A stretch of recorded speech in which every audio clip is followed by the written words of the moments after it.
Pineapple बस। मनोहरपुर नाम का एक छोटा सा गांव था।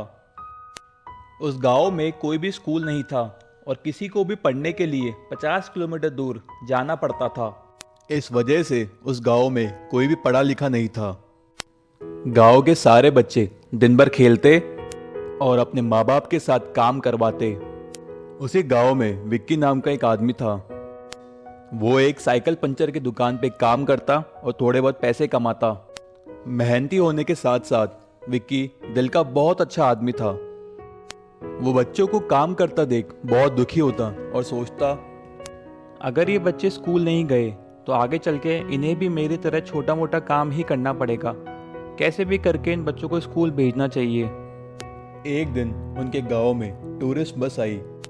उस बस को देख विक्की को एक विचार आया, अगर ऐसी बस मैं गांव में ले आऊं तो सब बच्चे स्कूल जा पाएंगे और मुझे भी थोड़े बहुत पैसे मिल जाएंगे।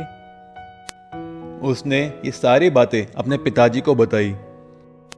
वाह बेटा, ये तो बहुत ही अच्छा विचार है। मैं तुम्हारे साथ हूँ, तुम ये जरूर करो। फिर अगले दिन विक्की ने स्कूल बस रेडी की और सारे गांव वालों को इसकी जानकारी दी। अगले दिन विक्की एक घर के सामने बस लेके आया। अपने स्कूल बैग के साथ खड़ा एक बच्चा अचानक अपने पेट पे हाथ रख के बोला, पापा मेरे पेट में दर्द हो रहा है, मैं स्कूल नहीं जा सकता। मम्मी मैं स्कूल नहीं जा पाऊंगा मम्मी। रोज दोस्तों के साथ खेलने जाते जब तो कुछ नहीं होता और आज नाटक कर रहा है। मार मार के तेरे गाल सुझा दूंगी स्कूल नहीं गया तो। नहीं नहीं मम्मी, पेट दर्द खत्म हो गया, मैं स्कूल जाऊंगा। पता नहीं कहाँ से आ गया, हमारी हंसती खेलती जिंदगी को खराब करने। विक्की जब एक और बच्चे के घर पे पहुंचा, ए जी, पता नहीं सोनू कहाँ गया। अभी अभी तो उसको मैंने तैयार करा था, पता नहीं कहाँ गायब हो गया निकम्मा।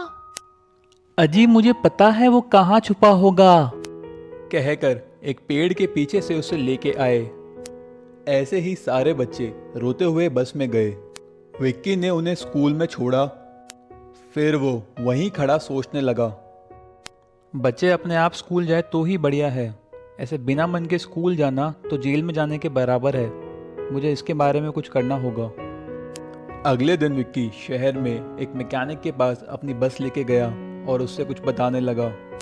उन दोनों ने मिलके एक पाइनएप्पल बस तैयार की। शुक्रिया मेरे दोस्त, अब सारे बच्चे बहुत खुशी से स्कूल जाएंगे। अरे ये तो मेरा फर्ज था मेरे दोस्त। अगले दिन विक्की पाइनएप्पल बस लेके आया और उस बस को एक बच्चे के घर के आगे रोका। अरे ये बस तो बहुत अच्छा है, मैं इसमें बैठूंगा। इस बस में बैठना है तो तुम्हें रोज स्कूल जाना पड़ेगा और अच्छे से पढ़ाई करनी होगी। ठीक है अंकल, मैं जरूर पढ़ाई करूंगा। फिर सारे बच्चे उस बस में बैठ के बहुत खुश हुए। अब सब बच्चे खुशी खुशी स्कूल जाने लगे। सारे गांव वालों ने खुश होकर विक्की का सम्मान किया। एक गांव में सोनू और रानी नाम के दो बच्चे रहते थे। दोनों बच्चे अनाथ होने के कारण गांव में एक मंदिर में रहते थे और मंदिर में आए हुए प्रसाद से दोनों अपना पेट भरते थे। सरकार किताबें तो दे देती पर उनके पास पेंसिल खरीदने के पैसे नहीं थे। दूसरे बच्चों की पेंसिल इकट्ठा करके उनसे मुश्किल से लिखा करते। एक दिन स्कूल से वापस लौटते समय, भैया मेरे पैर में दर्द हो रहा है, थोड़ी देर कहीं बैठ जाते हैं। फिर दोनों एक विशाल चट्टान के पास बैठ गए। इतने में उस चट्टान से आवाज आई। बच्चों, वो दोनों घबरा कर खड़े हो गए। डरो मत बच्चों, मैं एक मायावी चट्टान हूँ जो मेरे 3 सवालों का उत्तर देगा। मैं उसकी एक इच्छा पूरी करूंगा। क्या तुम दोगे जवाब? सोनू और रानी ने हाँ कहा। फिर चट्टान ने पहला सवाल पूछा, ऐसा कौन है जिसे हम छू नहीं सकते पर देख सकते हैं? सोनू थोड़ी देर सोच के बोला, सपना, देखते तो सब है लेकिन उसे छू नहीं सकते। Correct answer.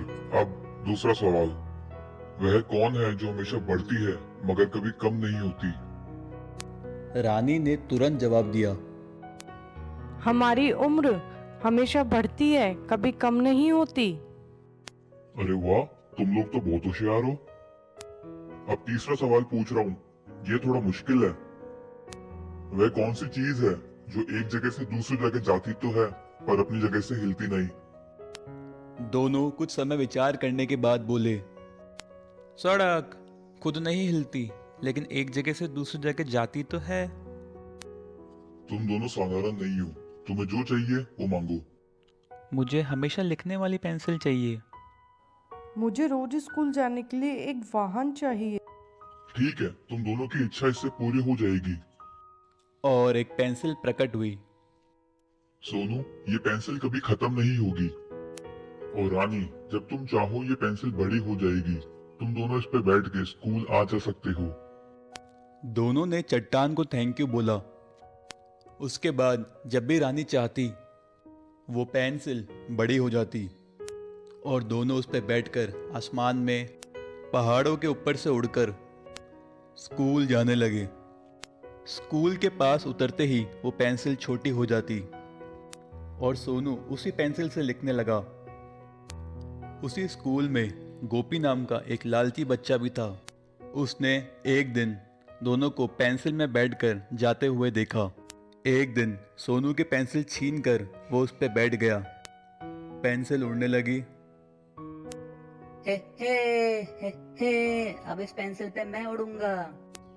कहकर दोनों को चिढ़ाने लगा। पेंसिल ने थोड़ा ऊपर जाकर उसे जमीन पे गिरा दिया। दोनों अब जोर से हंसने लगे।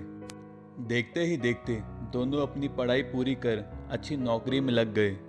तो दोस्तों, इस कहानी से हमने सीखा, अच्छे से पढ़ लिख कर कुछ बनने की इच्छा हो तो भगवान भी उसे पूरी करने में मदद करते हैं।